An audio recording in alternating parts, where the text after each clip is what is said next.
never come back. Either way, we will love him unconditionally. Put your hands together for Josh Kotsabasakis.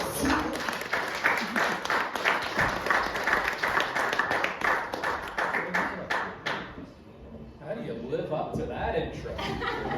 You don't. We have crackheads in the back tonight. Last time we were here, for those who don't know, there was a lady and she really liked crack. And poor Ryan Whitaker was up here for like 3 seconds and he's like, I smoke weed, and she was like, do you sell crack? Speaking of crack, my great grandmother, she was a very prim and proper lady. She's Catholic, devout Catholic, and dare I say a tad prudish. And one time, like when I was a little kid, I called my cat a little bugger, and my great-grandmother's brain exploded. And it was like, ha, ha, ha, ha. Where did you learn such vulgar language? And but then like I would be like sick or something from school and have to go to her house. And she and I would then spend hours together watching marathons of Jerry Springer, like all day long. And she would get, she was so invested in it, but then something would happen and she'd be like sucking her teeth. But then like keep watching for hours. The other thing she and I did a lot was watch America's Most Wanted on Friday nights.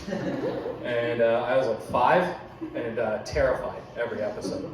And it didn't help. She'd be like, did you know that the man that created the show did it because his little boy that was your age was decapitated? And I was like,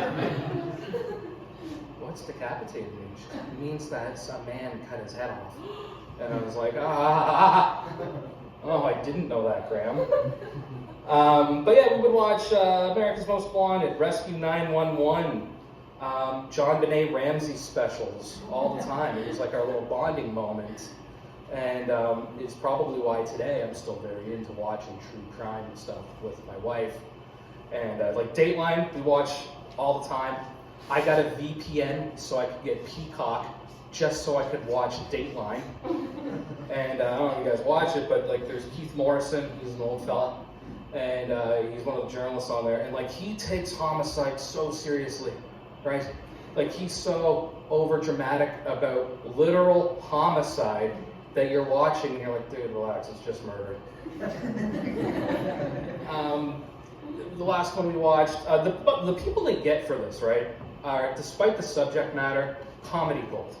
The people they interview on Dateline.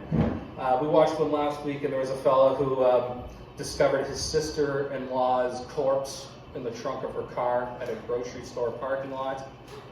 And his exact words, I kid you not, were, well, lucky for me, my military instincts kicked in, and I asked someone to dial 911 immediately.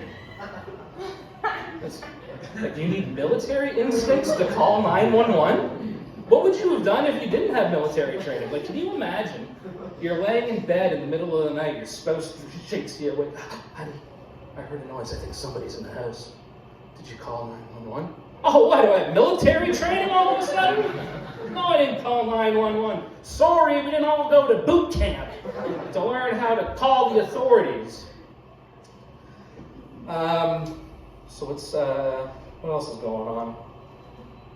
Will Wheaton and Larry David are in the news. What a weird combo, right? Larry David, of course, is the co-creator of Seinfeld and the star of Curb Your Enthusiasm. Will Wheaton is basically a professional nerd. He starred in one of the Star Trek series. He was in Stand By Me, and now he's just Will Wheaton at conventions. And Larry David was promoting the latest season of Curb Your Enthusiasm. He was on the Today Show with Elmo. And Elmo was talking about mental health and abuse and all that. And like Larry David being Larry David got annoyed and pretended to throttle Elmo just out of pure rage. And Will Wheaton went off. Like, he had a Unabomber-length manifesto on Facebook about how pissed off he was at Larry David. How dare he make fun of someone with abuse? Elmo is basically a child, and he's beating up a child, and he's talking about real things. And like I'm reading this heartfelt, long message from Will Wheaton, and I'm starting to feel an emptiness in me. And I'm like, oh, wow. And I'm reading it, and I'm like, oh my God. Like I'm starting to feel like something's missing in my life after seeing how very seriously Will Wheaton took this. And after I read it, I realized what that emptiness was and what was missing.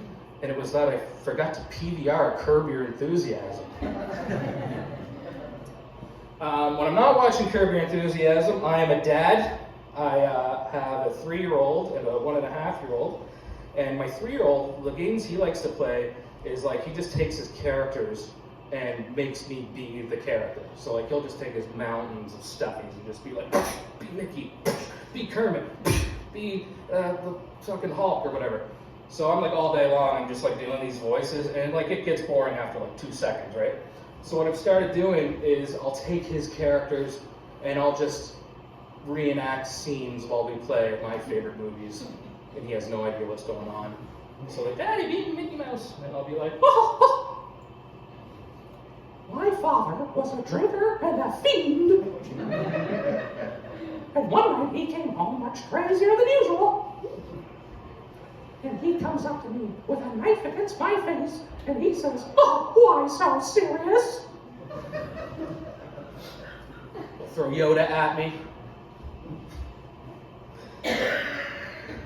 I'll take Yoda, and I'm starting to, again, reenact some of my favorite movies. Not want to scare anyone, Yoda is. But give it to you straight about Jason, I will. Body never recovered from like it was. Get my stuffy.